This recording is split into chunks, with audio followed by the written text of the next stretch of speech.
बगोदर के प्रवासी मजदूर राजू महतो, निताय महतो, ये सब 5 मजदूर हैं जो दक्षिण अफ्रीका के नाइजर में 2 माह पहले बंधक बनाए गए थे।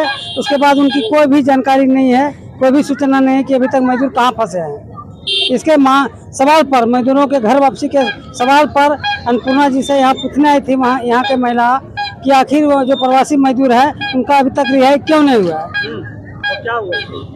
अन्नपूर्णा जी से हम मांग पत्र सामने में बुलाकर दिया जा रहा था, उनको बुलाया जा रहा था, लेकिन जिस क्षेत्र से अन्नपूर्णा जी सांसद बनी है वहाँ की वोटरों के साथ मिलने से वो डरती है और जो इनको सांसद तक पहुँचाए जो मतदाता उनके साथ वार्ता नहीं कर पाती है।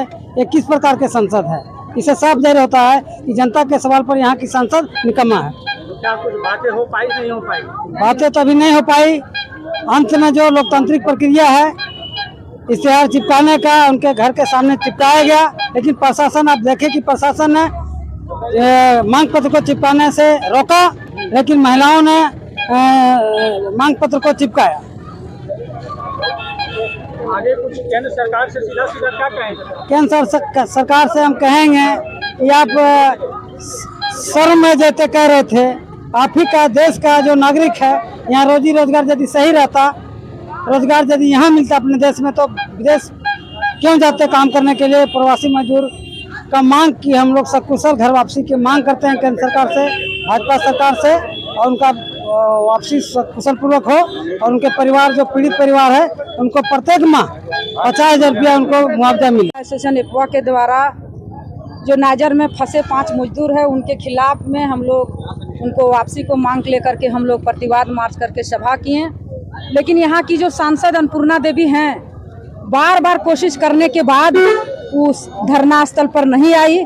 हम लोग इनको निकम्मा साबित करते हैं, क्योंकि यहाँ की महिला आधी आबादी है और एक वोट दे करके इनको चुनाव में जिता करके मंत्री भेजें।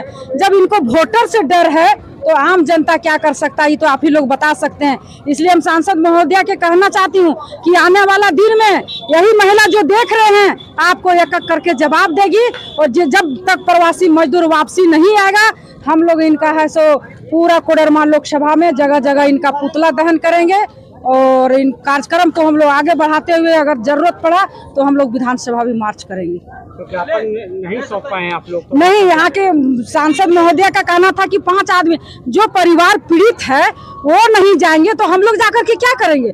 हम लोग क्या उनके साथ में मांग रखेंगे? जब उसको हम संतुष्ट नहीं कर सकते, उनसे वो वार्ता नहीं कर सकती है, तो हमसे वार्ता करके क्या करेंगे? इसलिए ज्ञापन नहीं लिए। यहाँ की जो प्रशासन है, ज्ञापन दिया गया, और हम लोग यहाँ पुलिस प्रशासन के ही कहना है कि अगर कोई व्यक्ति फरार है, कोई वारंटी फरार है, तो इश्तिहार उसका दीवार में चिपका दीजिए। हम लोग चिपकाने के काम किए, यहाँ की प्रशासन है उखाड़ करके फेंक दिए। बोल रहे हैं अभी संविधान की बात करते हैं, संविधान की बात करते हैं। आज जो पूरे देश में जो चौक चौराहे पर महिलाओं को शोषण हो रहा है, उत्पीड़न हो रहा है, उस समय इनका संविधान कहा जाता है, उस समय संविधान की बात नहीं करते हैं।